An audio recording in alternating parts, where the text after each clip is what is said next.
E aí, tudo bem? Eu sou Rony Furfuro, CEO do projeto Atlas Lipcast.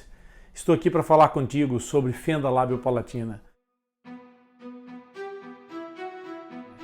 E tu que és mãe, certamente vai te interessar por aquilo que eu tenho para te dizer. Eu vou te dizer 3 coisas muito importantes que toda mãe de um fissurado deve saber. Todas as mães devem ter conhecimento de 3 informações muito importantes sobre fenda lábio-palatina. Fenda lábio-palatina é uma malformação congênita, não é uma doença adquirida. A criança nasce com a fenda lábio-palatina e para aquelas pessoas que não conhecem fenda lábio-palatina, ela faz parte das malformações congênitas mais frequentes na espécie humana. E na face é a malformação congênita mais frequente que acomete os seres humanos. Sobre a fala, a fenda lábio-palatina tem sempre uma influência muito grande, porque as estruturas que a fenda palatina acomete, nomeadamente aquilo que nós chamamos o céu da boca e que os médicos dão o nome de palato, ele está afetado muitas vezes com uma interrupção, ou seja, no processo embrionário não se juntou e, consequentemente, não fecha o espaço que separa a boca da cavidade nasal. E isso altera a câmara de ressonância, altera o espaço oronasal. Essa alteração, do ponto de vista funcional, acaba por trazer complicações na produção da fala. Por isso, a primeira coisa que todas as mães devem saber sobre a fala na fenda lábio-palatina é que a fala não é simples. Ok? Fala não é um processo simples. A fala implica um trabalho com muitos músculos e muitas funções em simultâneo. A fala implica com a respiração, implica com a mobilidade da língua, implica com a oclusão dos lábios, implica com o movimento mandibular. A fala é uma atividade complexa da espécie humana e não é só do ponto de vista cognitivo, do ponto de vista motor e estrutural, a fala não é simples. E outro conceito que é muito importante é que a fala, ela não é um dado adquirido nas fendas labiopalatinas.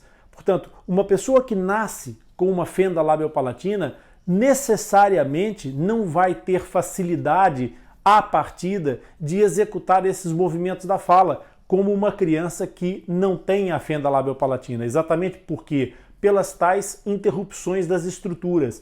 Mas não é só isso. Por isso, a fala não é um dado adquirido, não é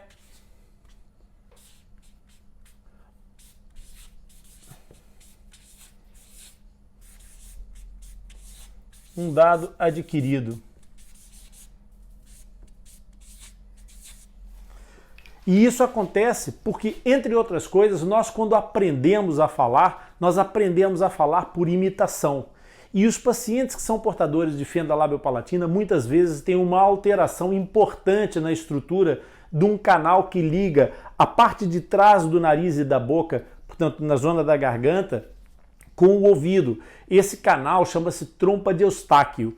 E essa trompa sofre alterações tanto no seu percurso, na sua anatomia, como também sofre alterações de funcionamento por causa das inserções de alguns músculos que abrem e fecham essa trompa, o que promove muitas vezes uma alteração do funcionamento na drenagem dos líquidos que acontecem dentro da nasofaringe, que é esse espaço por trás do nariz, até e comunica com o ouvido. Por isso, essa alteração faz com que possa haver acúmulo de líquidos, que nós chamamos um quadro de otite por efusão. Efusão significa ter líquido dentro dos ouvidos. Isso altera a audição das crianças.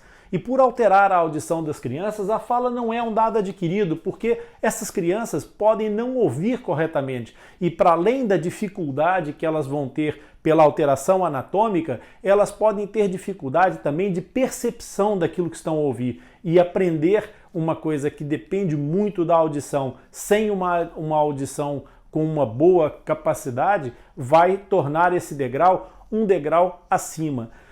Mas tudo isso tem tratamento, tudo isso tem resolução, a gente tem muitas ferramentas para ajudar essas crianças a chegar à idade da fala, produzindo sons com boa inteligibilidade, com boa capacidade de compreensão por parte das outras pessoas, mas é um assunto que tem que ser trabalhado, é um assunto que tem que ser guiado.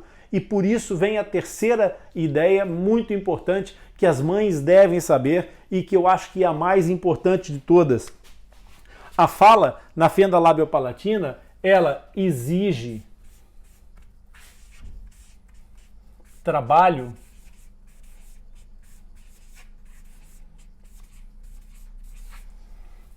permanente.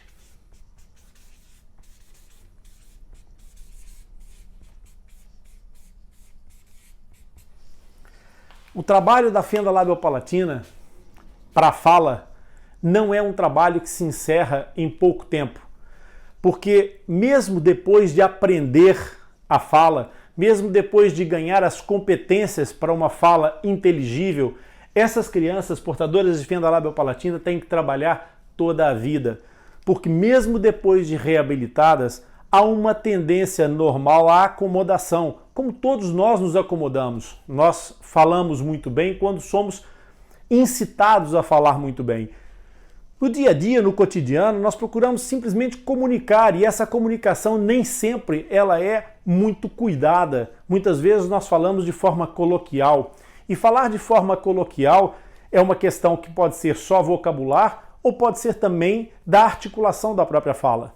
E essa articulação da fala, na fenda labiopalatina, se aqueles músculos que foram reconstruídos, que aquelas estruturas que foram repostas, reabilitadas, não forem exercitadas da forma correta e não forem afinadas, como se fosse um piano que tem que ser afinado de vez em quando, vai perdendo propriedades ao longo do tempo. Por isso, o acompanhamento da terapia da fala, o acompanhamento e a reafinação das articulações da fala são essenciais ao longo de toda a vida do fissurado. Portanto, essas três informações são muito importantes para ti que é mãe, saber que o teu filho que tem uma fenda labiopalatina pode falar corretamente, mas vai precisar sempre guardar esses ensinamentos. São três dicas muito importantes. Continue a nos seguir no Atlas Lipcast. Bem-haja por isso.